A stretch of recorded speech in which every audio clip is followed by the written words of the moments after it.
Y muy bueno. Ah, bueno, perfecto. Ok. Muy bien. Entonces vamos a dar inicio pues a la charla. La charla la hemos titulado Cuidado bucodental para la persona con enfermedad de Alzheimer. Quiero pues agradecer a los organizadores del evento y esta charla pues va a estar dirigida especialmente a los cuidadores y vamos a tratar inicialmente pues unos temas que quizás no son directamente asociados al tema de la odontología, pero que son vitales para poder asistir a una persona paciente con este tipo de enfermedad. Y al final de la charla vamos a hablar sobre una técnica de cuidado bucodental que hemos pues desarrollado durante varios años y que hemos tenido pues muy buen resultado. Y de la cual espero entonces que ustedes los cuidadores pues puedan asumir y puedan aplicar en sus pacientes, en sus personas que tienen a su cuidado. Inicialmente, entonces, voy a darles a ustedes primero una reflexión, dos preguntas simples. Una primera pregunta es, ¿qué pasaría si tuviesen un dolor dental? ¿Qué pasaría en su vida normal, en su vida cotidiana? Aquellas personas que han tenido un dolor dental pues saben lo que es. Quienes no lo han tenido y posiblemente hayan tenido alguna otitis media, esos dolores son muy similares. Y si no, entonces algún dolor que sea significativo. ¿Qué pasaría si algún día se levantan en la mañana y tienen ese dolor? La segunda reflexión sería si se levantaran también una mañana y sintieran su boca extraña y al mirarse al espejo no tuvieran un diente anterior. Por cualquier causa se cayó un diente durante la noche y amanecen en la mañana y no tienen un diente anterior. ¿Qué pasa en su vida? ¿Qué pasa en sus actividades cotidianas?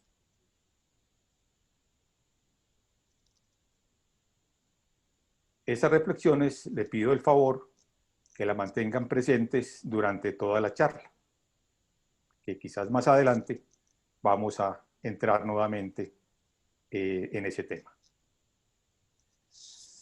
Cuando hablamos de cavidad bucal, vamos a encontrar que quizás esas respuestas a las preguntas que yo les acabo de dar van a tener un gran impacto, así sean preguntas y sean simplemente la imaginación, van a tener una repercusión bastante grande en ustedes, en todas las personas. Y eso lo vemos en esta gráfica. En el cuadro que ustedes ven ahí, es la zona negra es la corteza cerebral, y es la corteza cerebral sensitiva, y en ella se expresan entonces las partes del cuerpo con un tamaño de acuerdo a la representación sensitiva que el cerebro tiene. Y ustedes pueden ver entonces que el área de representación sensitiva y también motora, aquí no está la motora, sino también la motora, tiene una alta representación, un área supremamente grande asociada a la cavidad bucal. Y esas mismas representaciones se expresan en el muñequito que ven ahí al lado derecho de sus pantallas, en donde vemos unas manos y unos pies supremamente grandes, porque resulta que el área sensitiva de manos y pies es muy grande. Y ven ustedes también el tamaño de la boca. El tamaño de la boca tiene entonces una representación inmensa en lo que es la corteza no solo somatosensorial, sino también en la corteza motora. Eso hace entonces que para la vida del ser humano, para nuestra vida, la boca entonces tenga una muy importante actividad y muy importante representación en nuestra vida cotidiana. a lo largo de toda la existencia, hasta el momento de la muerte. Es muy importante. Vamos a hablar entonces de estos 4 temas. Inicialmente hablamos de unos fundamentos, luego unas consideraciones previas al cepillado dental por parte del cuidador, luego hablamos ya de los elementos de higiene bucodental que debemos tener a la mano para poder hacer entonces y aplicar la técnica de higiene bucodental a las personas con enfermedad de Alzheimer. Lo primero es hablar de una estrategia. O sea, ¿cuál sería la estrategia de salud bucodental para las personas pacientes con enfermedad de Alzheimer? O con demencia, o personas con alguna discapacidad parcial o total, que le impidan a esa persona hacer el cepillado dental por sí mismo. El primer punto es la familia o la institución, si la persona está institucionalizada en una institución gerontológica. Es muy importante entonces ese apoyo familiar y ese apoyo institucional. En segundo lugar, pues el odontólogo, lógicamente para una estrategia de salud bucodental debemos tener al odontólogo. La profesión odontológica debe estar capacitada para poder enseñar y atender a las personas pacientes con este tipo de enfermedades. Y el centro de la charla de hoy es entonces el cuidador. De ese cuidador tenemos entonces dos tipos, llamémoslos así. Hay un cuidador que es el cuidador miembro de la familia. Y hay otro cuidador que es el cuidador que no es miembro de la familia, que es una persona que está capacitada para poder asistir a las personas pacientes con enfermedad de Alzheimer. Vamos a ver un poquito más adelante por qué diferencio los 2 tipos de cuidadores, porque es muy importante tener presente ese punto, porque existe entonces una diferencia significativa en las actividades y en la relación con la persona paciente. Cuando somos profesionales de la salud, somos cuidadores de personas enfermas, hay un punto muy importante que es que tenemos que comprender al enfermo. No es posible asistir a una persona si no comprendemos cuál es la enfermedad que tiene. Vamos a ver cómo podríamos explicar la enfermedad de Alzheimer desde un punto de vista que sería desde un esquema de procesos. Les voy a dar primero un ejemplo muy simple de lo que es un proceso. Nosotros todos los días de la vida hacemos procesos, hacemos actividades secuenciales, pero quizás no lo tenemos en cuenta. Pero es una actividad rutinaria de todos los días. El ejemplo sería entonces, vamos a preparar una cena. La entrada serían los ingredientes. Las actividades secuenciales sería entonces cómo utilizamos los ingredientes uno a uno para poder cumplir con ese plato que deseamos hacer, con esa receta. Tenemos que hacer cada ingrediente, aplicarlo con la cantidad exacta que menciona la receta. Tenemos que utilizarlo en la secuencia exacta. Si aplicamos un ingrediente después del ingrediente 1, por ejemplo, la receta no va a funcionar.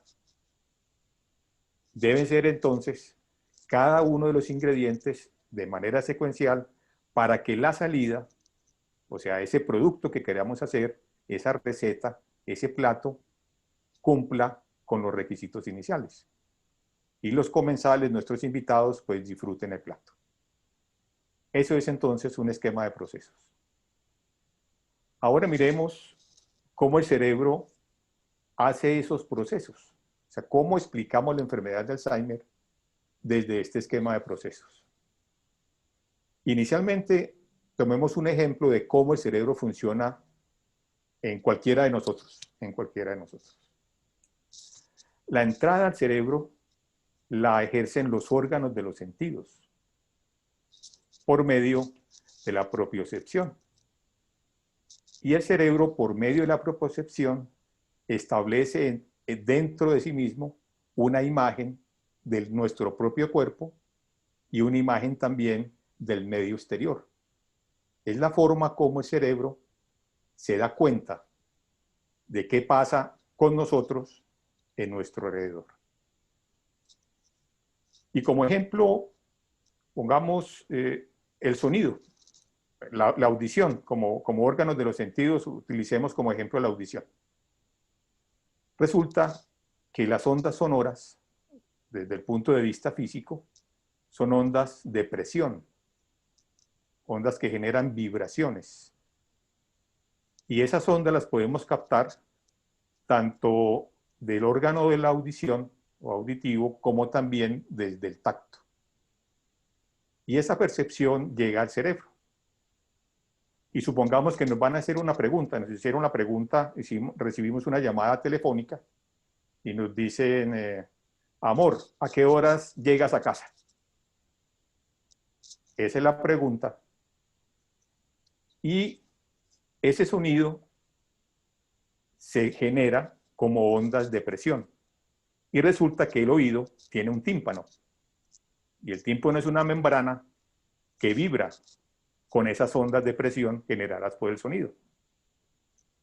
El ojo es muy distinto. La vista utiliza otro tipo de frecuencias, otro tipo de ondas, que son las ondas lumínicas. Y el ojo no vibra. Como el oído tampoco puede recibir las ondas de luz. Esas ondas, cuando vibra el tímpano, se transmiten a los huesecillos. Los huesos que siguen al tímpano son elementos duros, sólidos. Y los sólidos tienen muy buena conducción del sonido. Por eso los diapasones, que son esos aparatos que nos ponen cerca a los oídos para poder mirar la calidad de audición que tenemos, son metálicos. Porque tienen muy buena conducción del sonido. Cuando llega esa vibración a los huesecillos, pasan al oído interno, que es la cóclea o el caracol, y dentro de esa cóclea existen unas fibras. Esas fibras vibran también con esas ondas sonoras por presión y cambian esa vibración ya a un impulso nervioso que ingresa al cerebro. Esa es entonces la entrada de la audición al cerebro. A través del nervio coclear o nervio auditivo, llega entonces a las áreas auditivas. Y cuando llega a las áreas auditivas, llega un sonido, llega el sonido, no, llega los impulsos nerviosos. Pero eso hay que traducirlo. Y entonces están la conexión de las áreas auditivas, primaria, secundaria, se conectan con las áreas del lenguaje, sensitivas. Y también capta, también tiene que utilizar el sistema límbico para que la memoria también entre en acción y podamos entonces reconocer esa frase, saber de cuál es el amor que nos está hablando, saber cuál es la hora, incluir tiempo y cuál es la casa a la cual tenemos que llegar. Y ese análisis también entra entonces en la corteza somatosensorial y otra serie de estructuras que permiten entonces definir e identificar cuál es el amor, cuál es la hora y cuál es la casa. Después tenemos que elaborar la respuesta. El cerebro elabora la respuesta, pero para la respuesta tiene que calcular entonces qué actividad estoy haciendo en este momento, cuánto tiempo me demoro para esa actividad, una vez termine la actividad, cuánto tiempo me voy a demorar para llegar a casa. Y una vez elaborada esa respuesta, entonces pasa a la corteza motora. Y viene la salida. La salida del cerebro es por movimientos. Y viene entonces lo que es el habla. Entonces, cuando llega ese impulso nervioso, sale del cerebro, los nervios craneales, y va a llegar a donde va a llegar a la laringe. La laringe emite un sonido. Si ustedes se ponen la mano aquí en la garganta y hablan, ustedes sienten que la garganta vibra y lo sienten con el sonido del tacto. Y esa vibración es las ondas de presión que genera el sonido. Esas ondas, inicialmente, cuando llegan a la laringe, pues es un simple sonido. El sonido tiene que ascender hacia la cavidad bucal. Y empieza una trama de movimientos para poder articular los sonidos y cada uno de los fonemas. Entonces el paladar blando, con los músculos periestafilinos, tienen que ascender el paladar blando para sellar la nasofaringe, para permitir que esas ondas sonoras vayan a la cavidad bucal. Si la primera letra para hablar es la A, la lengua tiene que ubicarse en una posición especial. La mandíbula tiene que descender. Y cuando desciende la mandíbula tiene que relajarse los músculos de cierre y tienen que tensionarse los músculos de apertura.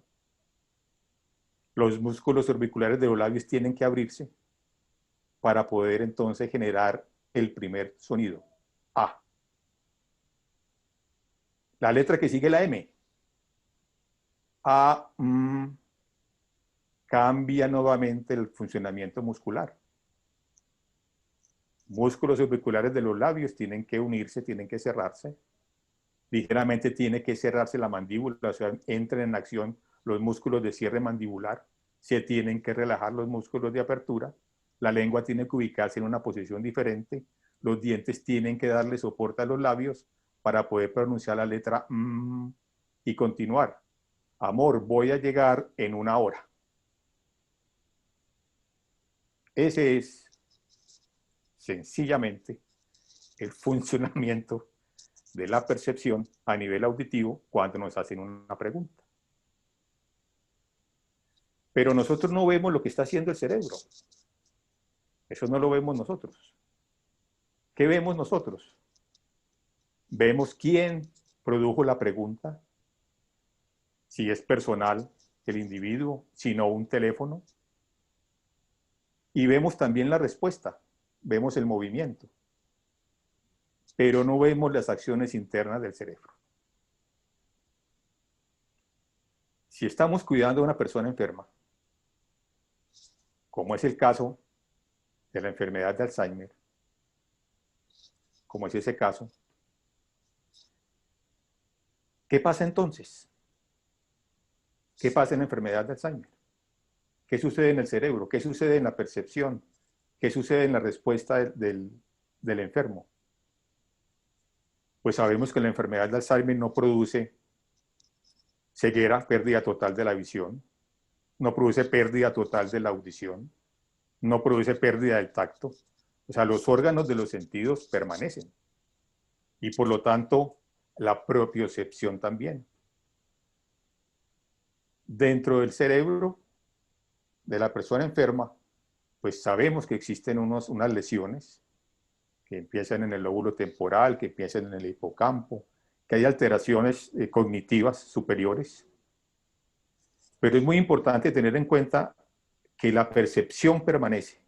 O sea, si nosotros preguntamos a la persona con enfermedad de Alzheimer, recibe las ondas sonoras por el medio auditivo.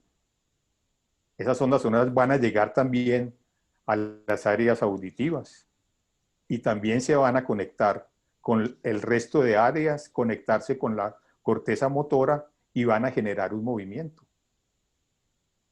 Pero ¿qué pasa en la enfermedad de Alzheimer? El problema que vemos, lo vemos aquí. Lo vemos en la respuesta. ¿Y por qué digo eso? Si todos hemos sido cuidadores o profesionales de la salud y hemos visto a una persona con enfermedad de Alzheimer, o si no lo hemos visto, ¿qué sucede? Sabemos que la enfermedad de Alzheimer presenta 2 fases, una fase preclínica y una fase clínica. En la fase clínica la persona funciona perfectamente.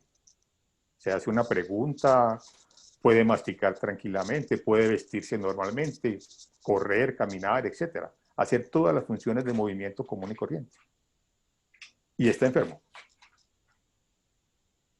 En la fase clínica, que es la primera fase, es el deterioro cognitivo leve, en donde la persona empieza a perder sobre todo acciones de memoria, entre esas están las palabras, así el lenguaje.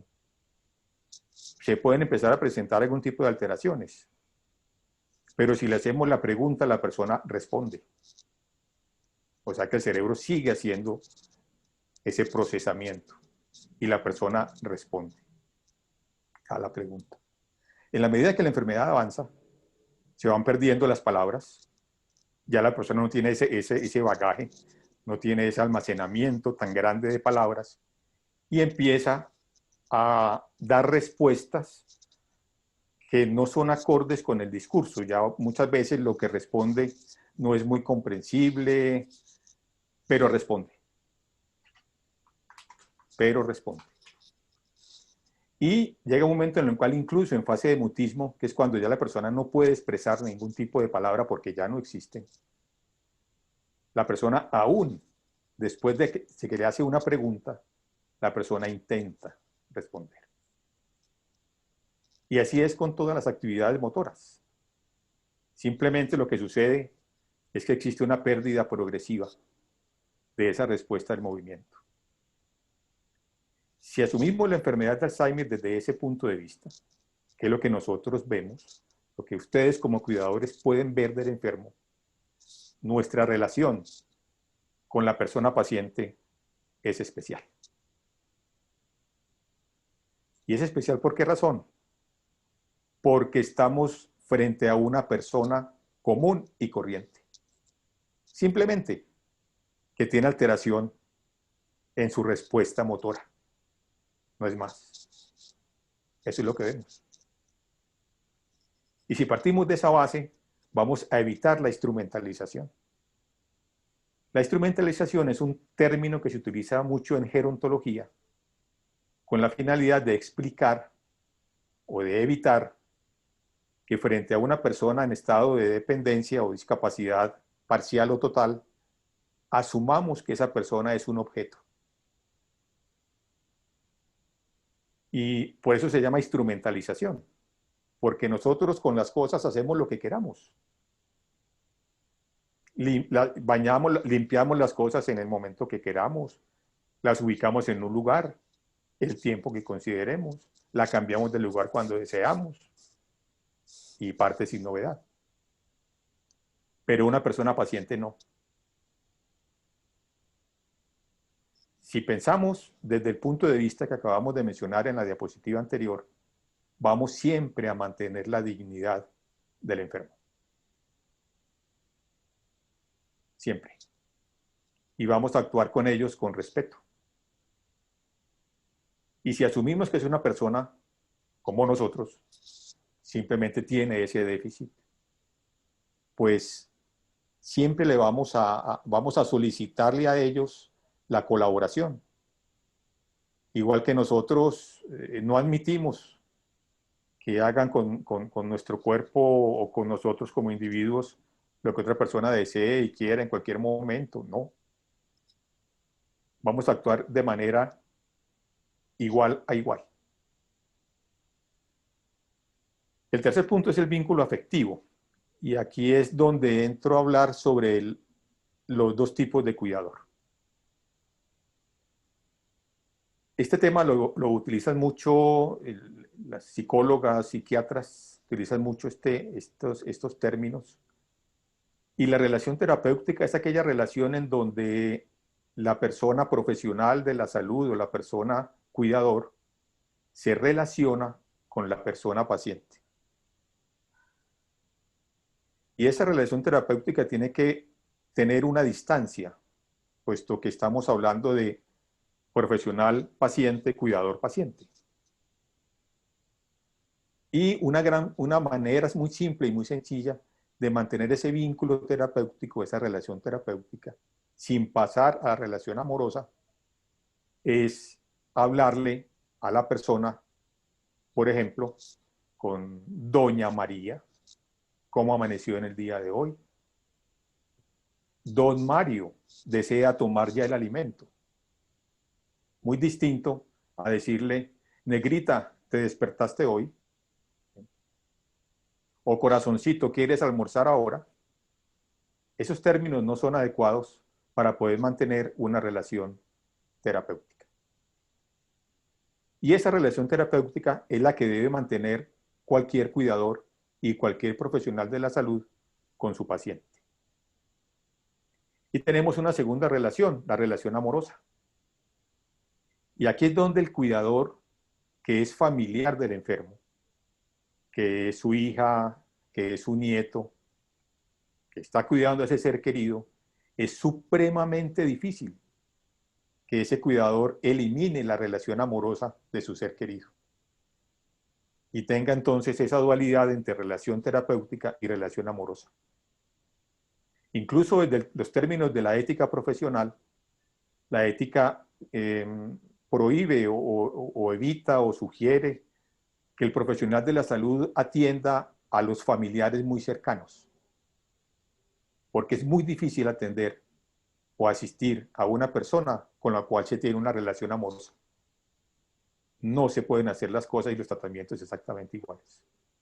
Por eso los cuidadores que son familia muy cercana y aman a esos seres enfermos, en mi concepto son personas que deben tener una mayor cercanía y un mayor apoyo desde el punto de vista psicológico.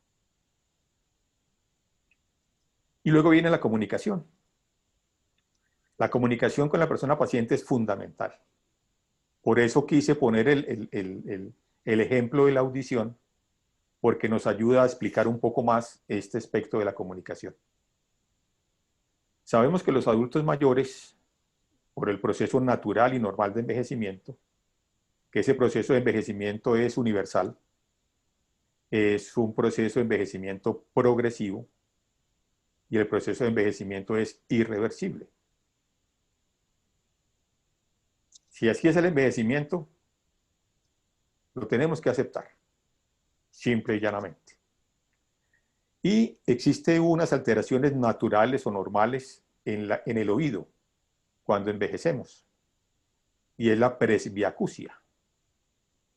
La presbiacusia es que es natural que en el cuerpo humano durante el envejecimiento las fibras elásticas se van perdiendo, va perdiendo esa función de elasticidad. Y esas fibras que yo les comentaba a ustedes ahora en la cóclea o en el caracol, que vibraban cuando llegaba ese impulso a través de los huesecillos, pues van perdiendo esas fibras elásticas y se van volviendo más rígidas. Por lo tanto, responden menos a las frecuencias altas, pero responden más o igual a las frecuencias bajas. ¿Qué quiere decir? Que cuando le preguntemos algo a un adulto mayor que tenga presbiacusia, tenemos que hablarle en tono de voz más bajo. No podemos hablarle con frecuencias muy altas porque no nos va a escuchar bien. Y además de eso, el impulso nervioso se lentifica. Entonces la forma de hablar debe ser más lenta, frecuencia más baja y más lenta. ¿Qué sucede normalmente con los adultos mayores cuando están en una reunión familiar? No tienen enfermedad de Alzheimer, normal. ¿Qué dice la familia? Ah, mi abuelo y mi abuela ya no hablan. ¿Pero por qué no habla? Porque no logra escuchar exactamente lo que están diciendo los demás.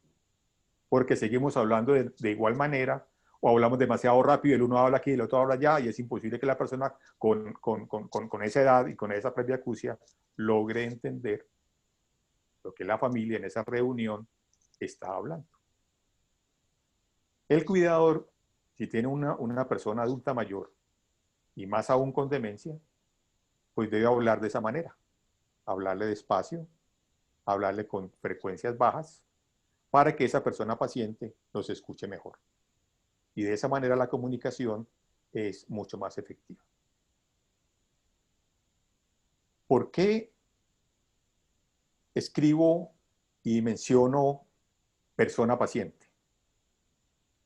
¿Por qué pongo persona en el prefijo de paciente? Quizás ustedes se pregunten. Es simplemente para jamás olvidar que la persona que está a nuestro cuidado, que está bajo nuestra responsabilidad como profesionales de la salud, es un individuo, es un ser humano, es una persona. Simplemente por esa razón. Bien. Pasemos a un siguiente tema, que sería la condición de salud bucodental.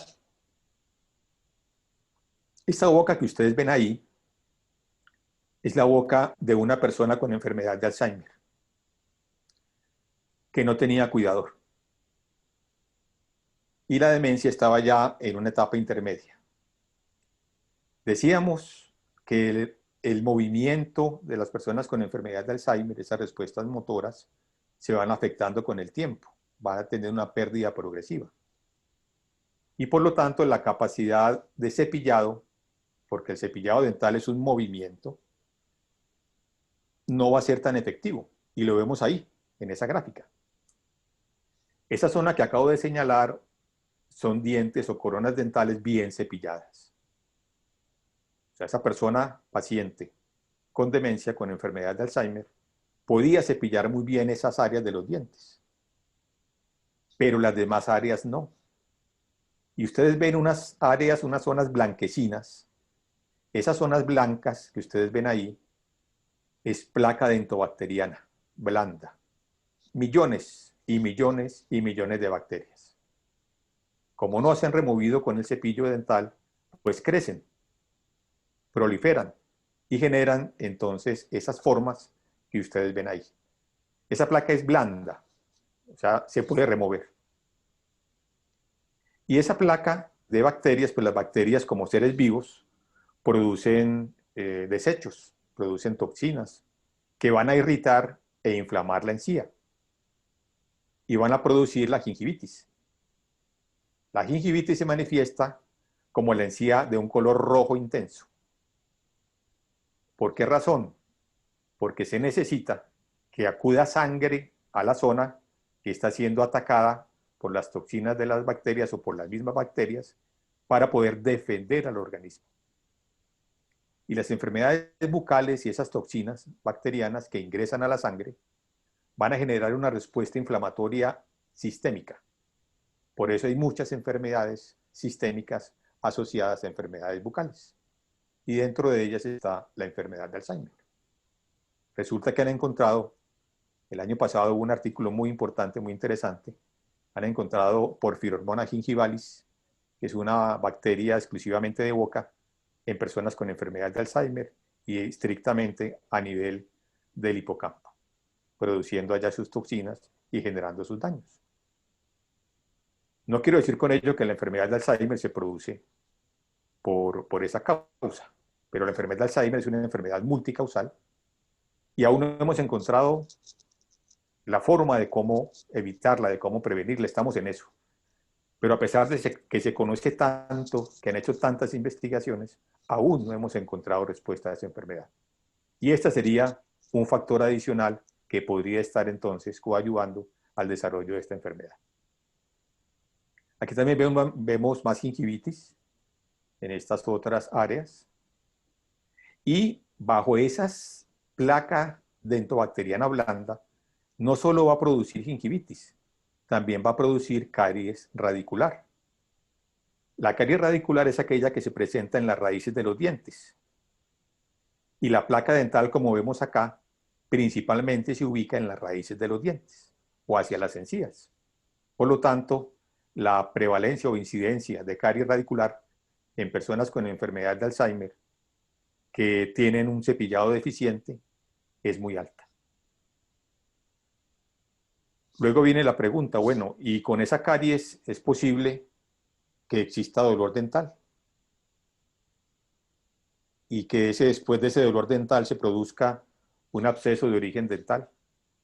Es muy posible, claro. La boca está enferma y es muy posible que esos síntomas y esas sensaciones se produzcan en la boca de la persona enferma. Y una persona enferma con la enfermedad de Alzheimer, que su capacidad de respuesta por déficit del movimiento se encuentra limitada. Y por último, ese avance de la enfermedad puede producir la pérdida dental. Bien.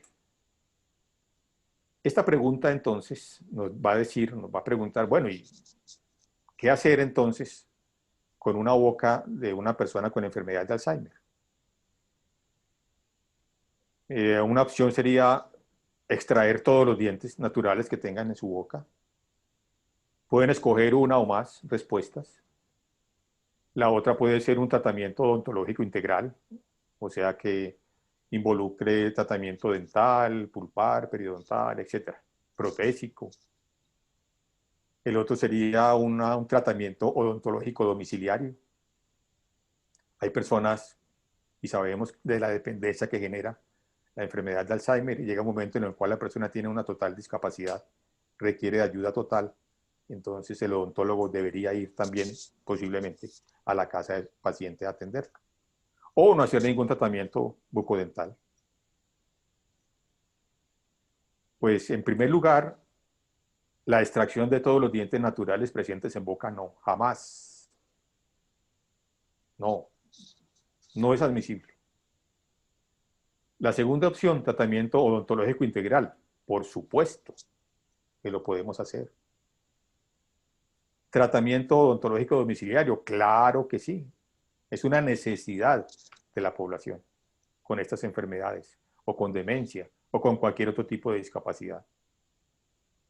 Y ningún tratamiento bucodental, obviamente no, obviamente no.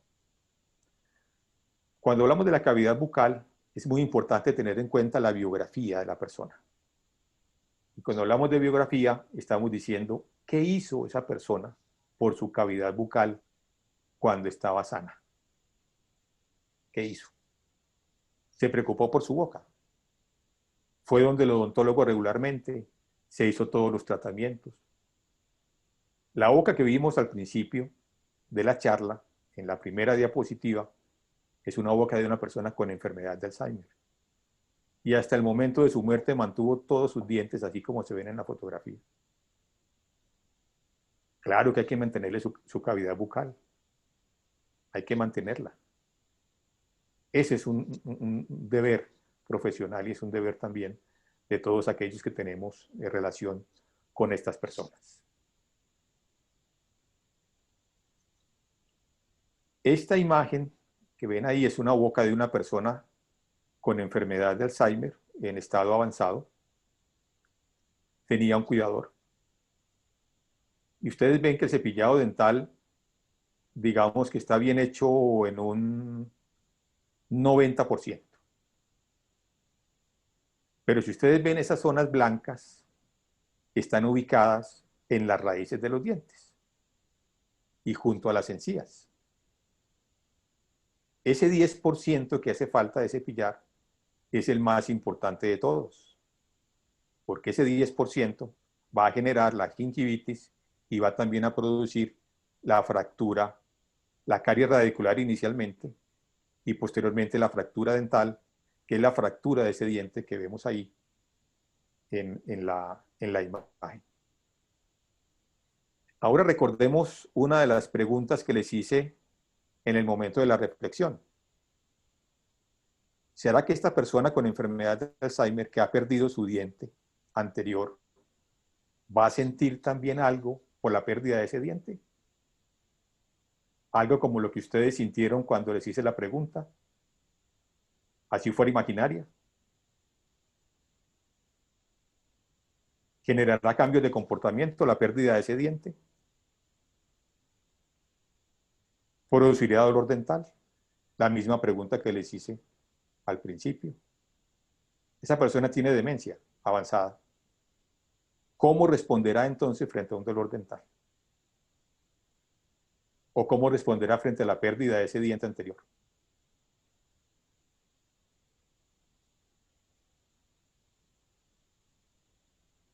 ¿Qué hacemos entonces? Educamos al cuidador con la técnica que vamos a ver más adelante. Y miren el cambio. Este cambio es a los 8 días. A los 5 días ya la encía cambia, ya la gingivitis desaparece, quedan a la vista las caries que existen para que el odontólogo pueda intervenir. Vemos que ya no hay esas zonas blanquecinas. Es una boca diferente. Es una boca que ya no tiene un factor local causante de enfermedades y ya puede el odontólogo intervenir para entonces restablecer esa salud bucodental y restablecer la estética.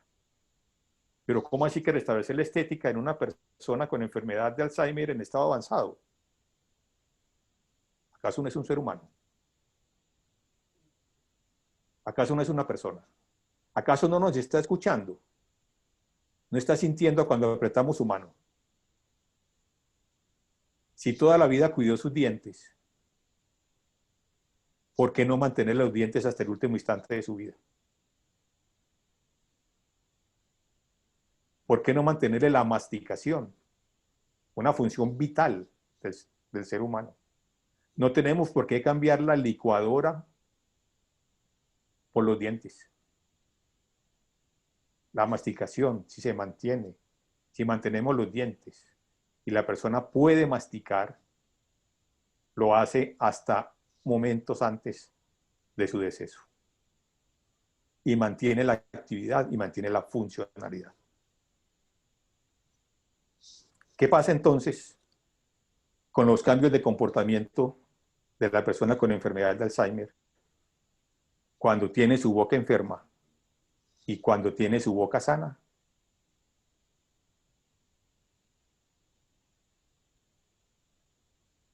¿Hay cambios? Sí los hay.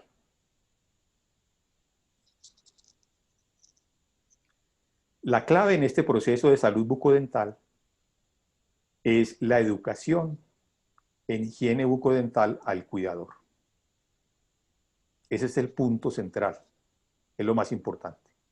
¿Por qué? Porque el enfermo no puede hacer un adecuado cepillado. Y el odontólogo no puede ir 3 veces al día a cepillar al enfermo. Es el cuidador que está con el enfermo, tiene que saber cómo cepillarlo. Y es capacitación. No cepillamos al enfermo igual que nos cepillamos nosotros. Vamos a ver enseguida cómo es esa técnica y cuáles son los elementos de higiene que tenemos que utilizar.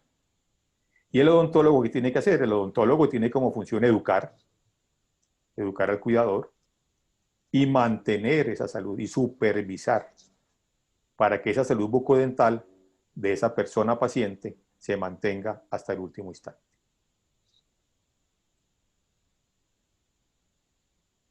¿Cómo cambia el cepillado dental en la medida que avanza la enfermedad de Alzheimer?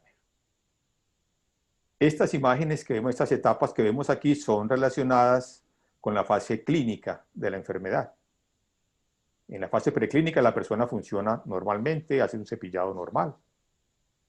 Cuando la persona tiene un deterioro cognitivo leve, el cepillado dental sigue siendo autónomo.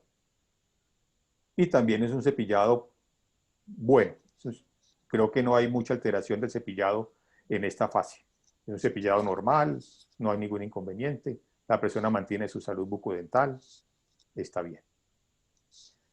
Cuando pasamos a la demencia en fase inicial, pues ya empezamos a ver alteraciones en el movimiento, en la capacidad de la mano para hacer los movimientos adecuados del cepillado.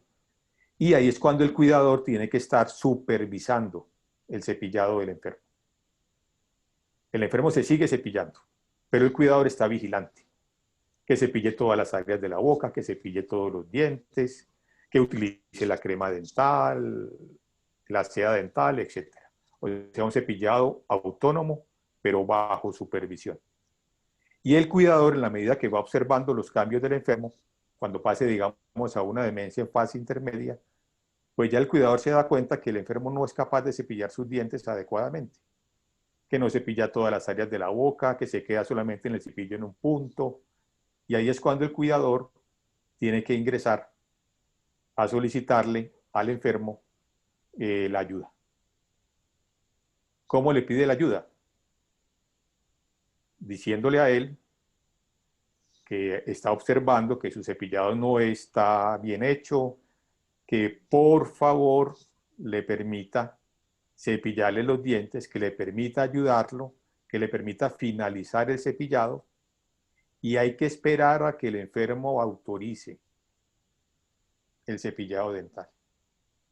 ¿Cómo así? Sí. ¿Cómo autoriza el enfermo? Abriendo la boca y permitiendo el cepillado. Si no abre la boca, si cierra los labios, si no permite el cepillado, no lo está aceptando, no lo está permitiendo. Pero si le hablamos, si le solicitamos autorización, si le pedimos permiso, tengan la absoluta seguridad que el enfermo colabora, abre la boca y permite el cepillado. Ahora, el enfermo en fase avanzada, pues ya hay una discapacidad total y el cuidador debe entonces asumir la tarea completa del cepillado dental hasta el momento de su muerte. De esta manera podemos mantener la salud bucodental, controlar el factor de riesgo principal de enfermedades bucales, que es la placa dentobacteriana, fundamentado entonces en el manejo de la persona paciente, en el trato con la persona paciente y en la técnica de higiene bucodental que vamos a ver más adelante. Bien. Dentro de las consideraciones previas les comenté sobre la información sobre la actividad. Insisto en ello. Es importante. Incluso cualquier actividad que hagamos con el adulto mayor o con la persona joven que tenga demencia. Hay que pedirle permiso y autorización para levantarlo de la cama en la mañana. Hay que pedirle permiso para poderlo bañar. Hay que pedirle permiso para poderlo vestir. Y esperar su autorización. Que el adulto mayor o la persona con demencia, después de tomar el desayuno, cierra los labios y no permite el cepillado por más que le pidamos autorización. No hay ningún inconveniente. ¿Por qué lo tenemos que obligar? ¿Por qué tenemos que hacer un cepillado dental a la fuerza? No. No hay ningún inconveniente. Vemos la agüita o líquidos, en fin. Quizás después de la media mañana permita el cepillado dental o después del almuerzo. ¿Qué es lo importante? Que cuando la persona paciente admita y dé la autorización para el cepillado dental, o sea, que abra la boca y permita el cepillado, lo tenemos que hacer muy bien. Esa autorización que nos da el enfermo en ese instante, la tenemos que aprovechar para hacer un muy buen procedimiento, pero no forzarlo. Sabemos que la cavidad bucal es muy sensible y cualquiera de nosotros seguramente durante nuestra vida, pues durante un cepillado dental nos golpeamos las encías. Es muy posible. Y cuando nos golpeamos nosotros mismos las encías durante el cepillado por un accidente, duele, incomoda, molesta. Cuando cepillamos a otra persona, nosotros no estamos sintiendo lo que la otra persona siente. Y la posibilidad de golpearlo con el cepillo sin querer es muy alta. Y la persona paciente, si cada vez que lo estamos cepillando, lo golpeamos sin querer y le duele, no va a permitir el cepillado con total normalidad, porque va a sentir dolor, porque le va a molestar, porque le va a incomodar y lo va a rechazar. Otro punto son las encías, necesitan estimulación. O sea, la encía tiene un tejido epitelial como la piel, un poco más delgado que la piel, por ser mucosa, pero está recubierto con una zona que se llama la queratina. La queratina es la capa de piel que es muy dura y muy fuerte y nos protege. La encía una parte de la encía tiene esa capa de queratina y esa queratina se forma con la estimulación y se mantiene con la estimulación. Es muy importante que el cepillado dental y las cerdas del cepillo lleguen hasta la encía. Normalmente esa encía se estimula mucho con la masticación. el alimento cuando lo estamos masticando va a bajar por las superficies de los dientes y va a llegar a la encía y choca con la encía y genera una estimulación. Pero en personas mayores y con demencia, pues tenemos que ayudarles un poquito y tenemos que brindarle esa estimulación con las cerdas del cepillo. Y eso nos va a ayudar bastante, pensar en la estimulación de la encía, como lo vamos a ver en la técnica ahora más adelante, va a ayudar bastante en la eficiencia de ese cepillado dental. La cavidad bucal es oscura, es difícil de observar. Los odontólogos necesitamos luz e iluminar la boca para poder trabajar. Entonces un cuidador también necesita observación y facilitar el ambiente para observación. No es de usar linternas y esas cosas, no. Es simplemente conocer la boca de su persona, de la persona que tiene a su cuidado y hacer el movimiento con el cepillo que permita hacer un cepillado eficaz, pero necesita observar para que la cerda del cepillo, como decíamos anteriormente, haga el masaje a la encía, por ejemplo. Y tiene también que ubicar el cepillo en la posición adecuada para que realice ese masaje o esa estimulación a las encías. Y finalmente, como consideraciones previas, el orden en el cepillado dental es fundamental. Sabemos que muchas veces estamos haciendo una actividad con la persona adulta mayor y por cualquier circunstancia tenemos que suspender la actividad. Si tenemos un orden, podemos retomar la actividad posteriormente en el sitio donde íbamos. Y no vamos a repetir áreas de cepillado, ni vamos a dejar áreas de cepillado sin cepillar. Y eso nos permite también que el cepillado sea muy eficiente y logremos hacer el control de ese factor etiológico que es la placa dentobacteriana blanda en todos los dientes de la persona paciente. Hablamos de la información, de la autorización. Recordemos la sensibilidad de la cavidad bucal, que es importante. La estimulación de las encías, la adecuada observación y el orden del cepillado dental. Bien. Estos son los elementos para la higiene bucodental. Estamos hablando de la higiene bucodental que va a ser el cuidador a la persona con enfermedad de Alzheimer, sea un adulto mayor o sea un adulto. Y esos elementos son, en primer lugar, el cepillo dental, luego el cepillo interdental, la seda dental, el enjuague bucal, un vaso, una copa pequeña y servilletas. Ven ustedes que no hay crema dental. ¿Cómo así que no usamos crema dental para cepillar la boca de una persona con demencia, con enfermedad de Alzheimer? Resulta que la crema hace espuma y la espuma es blanca y es opaca y no permite una adecuada visibilidad de los dientes. Por esa razón no utilizamos crema dental, porque ya lo dijimos anteriormente que necesitamos una adecuada observación. Y en lugar de la crema dental vamos a usar el enjuague bucal. Estos 4 cepillos dentales que vemos acá son todos diferentes. Pero este cepillo tiene la cabeza cubierta con el mismo material del mango, que es una pasta y que es muy dura. Ese cepillo no lo podemos utilizar, no lo debemos utilizar con las personas a las cuales le vamos a hacer el cepillado dental. Los otros 3 cepillos, si ustedes ven la cabeza, tiene un color diferente. Hay uno un verde claro, un rojo, un azul. Y resulta que esos colores son de un caucho que está recubriendo la cabeza del cepillo dental. Y ese caucho, al golpear la boca del adulto mayor con demencia o la persona joven con demencia, va a evitar que le generemos dolor o molestia.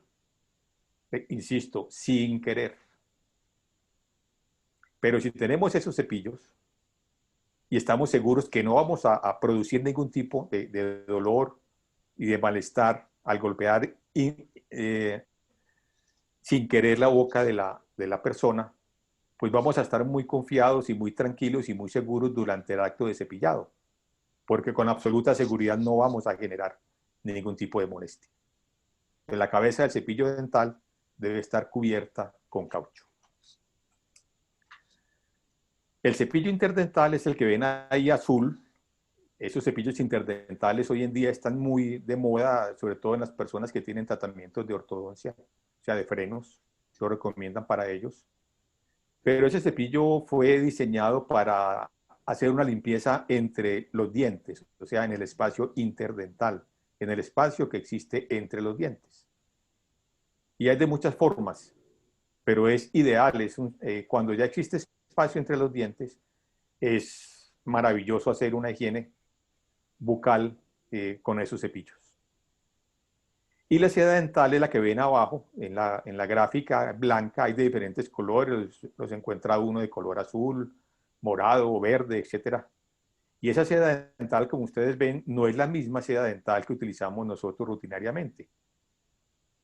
Si recordamos cómo usamos la seda dental, tenemos que enrollar en un dedo de la mano izquierda un poco de seda, luego en el dedo de la mano derecha otro poco de seda dental, llevar la mano a la boca, nosotros mismos llevar la mano a la boca para poder hacer el uso de la seda. Nosotros no podemos llevar los dedos a la boca de la persona paciente. Estos aparaticos que tienen la seda se usan con una sola mano y adicional a ello no tenemos por qué llevar los dedos a la boca de la persona paciente. Por lo tanto, facilitan mucho esa acción. Y adicional a ello, donde se utiliza el cepillo dental, no se debe utilizar la seda dental, porque tienen la misma acción. Utilizamos solamente la seda dental en aquellos dientes que no permitan el paso del cepillo interdental de manera exclusiva. Vamos a tener también una copa pequeña, puede ser como la que vemos ahí en la imagen, desechable, puede ser una copita para aguardiente también, un vaso que tenga agua, unas servilletas y los cepillos, el cepillo dental y el cepillo interdental. Esos serían los elementos que debemos tener a mano para hacer el cepillado dental de la persona con la enfermedad de Alzheimer, que ha perdido su capacidad para hacer el cepillado de manera autónoma.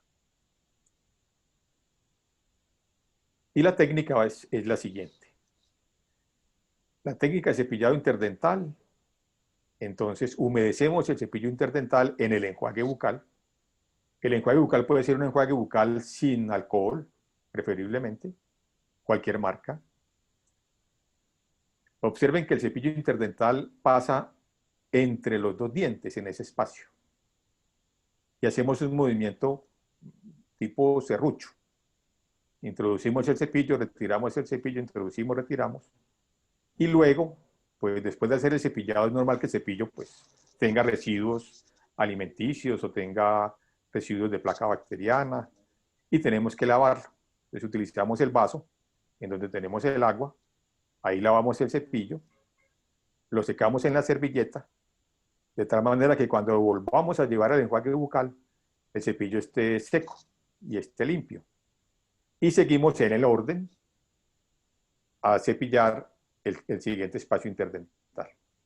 Insisto, en este momento, cuando vamos a hacer la técnica de cepillado interdental, ya hemos pedido permiso al adulto mayor con demencia, o a la persona joven o adulta con demencia, y nos ha autorizado el cepillado. Y ya procedemos a hacer la acción. El uso del cepillo dental, pues es muy similar al cepillo interdental.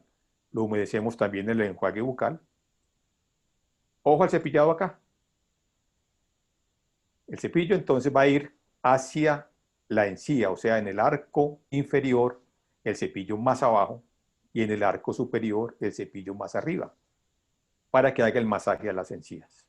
Remueva la placa que existe a nivel cervical de los dientes, en los cuellos de los dientes, controle la gingivitis y controle también la caries radicular. Después del cepillado de la primera área, lavamos el cepillo, secamos el cepillo con la servilleta y volvemos al enjuague bucal y cepillamos la siguiente área bucal. Miren lo que pasa cuando hacemos ese cepillado. Esta boca no está bien cepillada, se le hace la educación al cuidador. Vemos que junto a la encía de los dientes existe esa zona blanquecina y junto a esa zona blanquecina está la encía con un color rojo intenso, o sea, hay una gingivitis, hay una inflamación. Se hace la educación al cuidador, el cuidador hace masaje a las encías y ¿qué sucede? Sangra. En ese momento podemos hacer fiestas porque el cuidador está haciendo ya un cepillado dental correcto y adecuado. Y ese sangrado gingival, si seguimos haciendo el cepillado de esta manera, en 5 días, máximo una semana, desaparece del todo. Y cada día va a ser menor el sangrado, porque cada día va a ser menor la inflamación gingival. Ahora pasemos a hablar sobre la higiene de las prótesis dentales. No hay razón, como hablábamos anteriormente de tratamientos bucales, no hay razón para retirar las prótesis dentales de la persona enferma. No. Existen materiales dentales, existen técnicas para que esas prótesis se mantengan en boca también en la persona enferma hasta el último instante.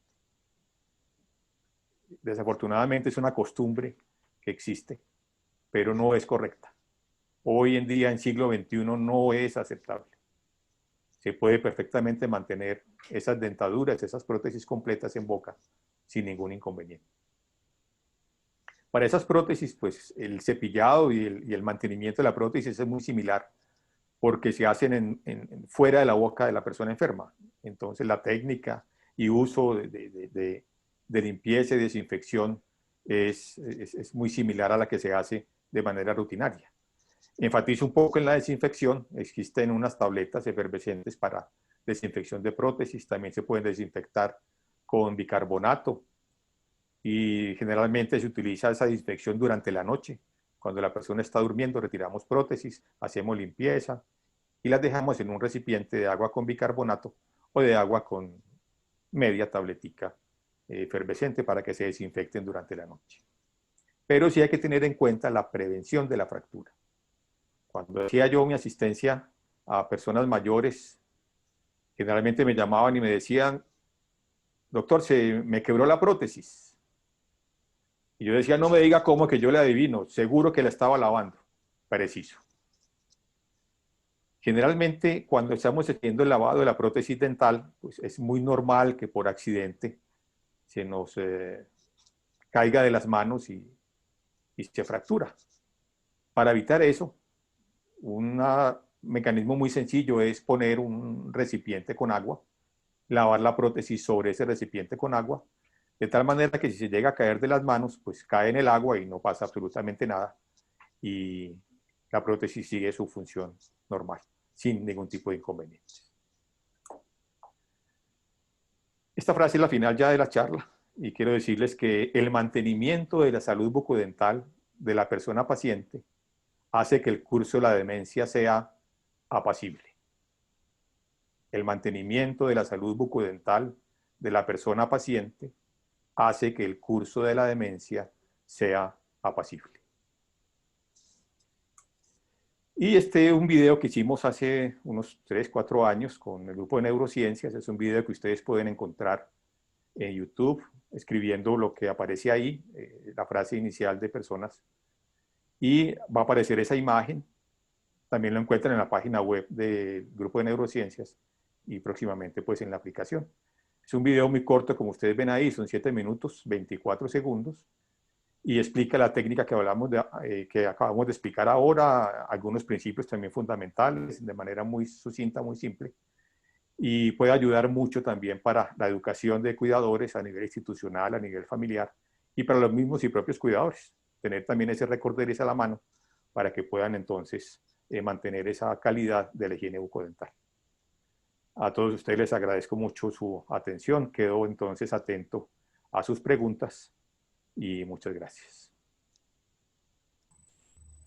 Bueno, doctor Luna, primero muchas gracias por esta presentación tan interesante tenemos diferentes preguntas y muchas felicitaciones, pero entonces nos va a ayudar con las preguntas nuestra compañera Diana Alzati. Diana, buenas tardes. Buenas tardes, ¿me escuchan bien? Perfecto. Sí, correcto. Listo. Bueno, doctor, pues aprovecho también para agradecerle por estar aquí con nosotros en Cuidarme Cuidarte, hacer parte de todas estas personas que nos han brindado tanto conocimiento tan importante para el enfermo, para los cuidadores. Muchas gracias por estar aquí y también por estar compartiendo tu cumpleaños con los espectadores y con nosotros. ¡Feliz cumpleaños! Ajá, muchas gracias. Bueno, te cuento que aquí te han felicitado mucho, también te han felicitado y ha generado pues como muchas inquietudes y mucha expectativa del tema, porque para muchas personas pues de pronto no pensaban tanto como en esa higiene dental en personas que tienen deterioro cognitivo o tienen ya una demencia, entonces ha generado pues como mucho impacto también el tema. Entonces te voy a contar acá una de las inquietudes de Claudia Tangarife. Dice, yo cuidé a una paciente de 85 años y hasta lo último se dejó cepillar muy bien. Entonces eso es muy relativo porque unos pacientes se dejan, otros no. Y puede uno mantener una boca y dientes sanos, pero llega el momento en que pasó que se presentó una broncoaspiración y ya no es posible hacer un buen aseo, pues no se puede dar agua, acá toca un cepillado en seco y usar gasa húmeda para limpiar así, no coma nada vía oral. ¿Qué opinas al respecto, doctor? Bueno, lo primero es que cuando hablamos de la técnica, recuerden que la cantidad de líquido que llevamos a la boca es mínima. Es enjuague bucal en un cepillo. Y esa cantidad de líquido como le digo, es mínima y por lo tanto el riesgo de broncoaspiración es nulo. Por eso la técnica tiene esa claridad y esa especificidad, que tiene que ser con enjuague bucal para poder observar y también para llevar mínima cantidad de líquido a la boca. En segundo lugar, pues la posición del enfermo, que no la mencioné ahora, pues no puede ser acostada. La persona tiene que estar sentada o de pie para evitar precisamente esos accidentes. Y con respecto a la gasa es muy peligrosa utilizarla en boca, porque fácilmente se puede quedar dentro de la boca, la persona puede cerrar de manera refleja la boca o de manera voluntaria, y nosotros retiramos la mano como un mecanismo de protección, y la gasa puede quedar dentro de la boca y puede generar accidente. Entonces, bajo ninguna circunstancia recomiendo yo el uso de la gasa en boca. Incluso todavía desafortunadamente se utiliza la higiene con gasa en clínicas, hospitales, en ciertas zonas donde la persona está inconsciente y no utilizan cepillo dental, sino que utilizan gasa para hacer la higiene bucal. No es tampoco recomendable. La gasa no hace la acción que hace el cepillado, no barre la seda dental. Entonces, desde el punto de vista profesional, no recomiendo el uso de la gasa. Y el otro punto es, claro, todas las personas son diferentes, todas son distintas. Algunos reaccionan de una manera, otros reaccionan de otra.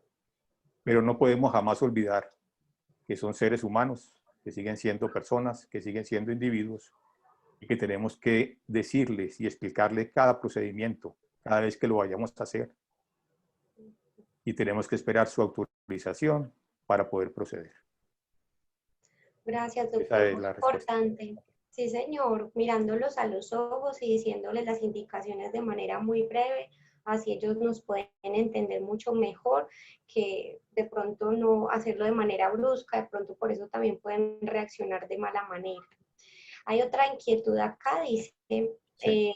bueno, antes de dar la inquietud, quiero pues como recordarle a los asistentes que aprovechen el módulo de preguntas y respuestas, porque cuando escriben en el chat, como ahí escriben las felicitaciones, las dudas que tienen con respecto a, así pueden ver los videos después, entonces se van pasando y se le pierden a uno las preguntas. En cambio, si nos hacen en el módulo de preguntas, Él nos lo selecciona y uno va descartando la pregunta a medida que la va respondiendo. Entonces, una sugerencia para todos los participantes.